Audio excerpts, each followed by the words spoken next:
Здравствуйте, меня зовут Закир Бахтиан Мухачевич, я учитель русского языка и литературы. Для того, чтобы стимулировать учащихся к использованию различных способов выполнения заданий без боязни ошибиться, получить неправильный, негативный, порой резко отрицательный отзыв со стороны учителя, надо создать на уроке атмосферу доброжелательности и заинтересованности. Сейчас в мире существует огромное количество разнообразных форм и методов организации учебной деятельности. Невозможно знать их все. На мой взгляд, достаточно применять всего несколько стратегий на своих уроках. Главное, чтобы цели, которые вы ставите, выбирая ту или иную стратегию, были смарт. Одной из проблем для нас, учителей русского языка в казахской школе, является неправильное произношение, акцент учащихся. Сейчас в режиме онлайн я пытаюсь исправить это следующим образом. Я задаю дифференцированные задания для таких учеников. К примеру, я сам зачитываю текст или даю им ссылку в интернете. Дома он может потренироваться над своим произношением и, отрепетировав его, отправить мне голосовым сообщением на личку. Такой способ позволяет вырабатывать навыки правильного произношения, соответствующие нормам орфоэпии. Можно для закрепления в активном лексиконе учащегося нового слова из изучаемого текста использовать словесный органайзер. Например, подобрать к слову «студеный» синоним, антоним, привести пример и сделать его перевод на казахский язык. Структуру органайзера можно менять. Для повышения мотивации учащихся можно применять проблемный метод обучения. Я хочу привести несколько таких примеров. Первое. Какая тема позволяет больше использовать эпитетов? Почему весной разливаются реки или река Тентек?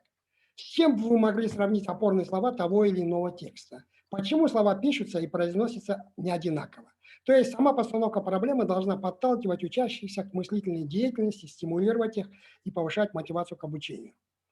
Еще один из методов, который позволяет достичь желаемого результата на онлайн-уроке, это «лови слово». Чтобы мотивировать учащихся прочитать текст или все произведение, задается какое-либо слово или ряд слов.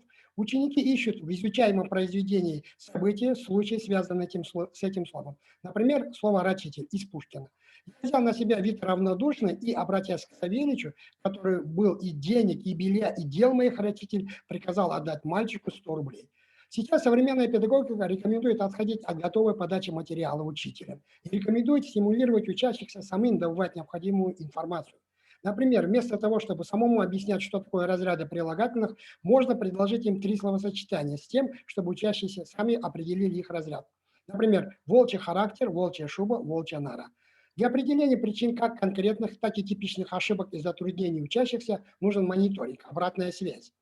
К примеру, можно использовать такую стратегию, как одноминутное эссе, как в письменной, так и в устных формах. Здесь важно, чтобы ученик дал обратную связь об уроке не какими-то общими словами, а обтекаемыми формулировками. Ученик говорит, что ему понравилось или что не понравилось, какой-то конкретный момент урока и аргументирует свое мнение. При обратной связи нужно фиксировать индивидуальные достижения и проблемные зоны учащихся для последующей их корректировки. Обратная связь – это важнейший инструмент для повышения качества знаний учащихся. Спасибо за внимание.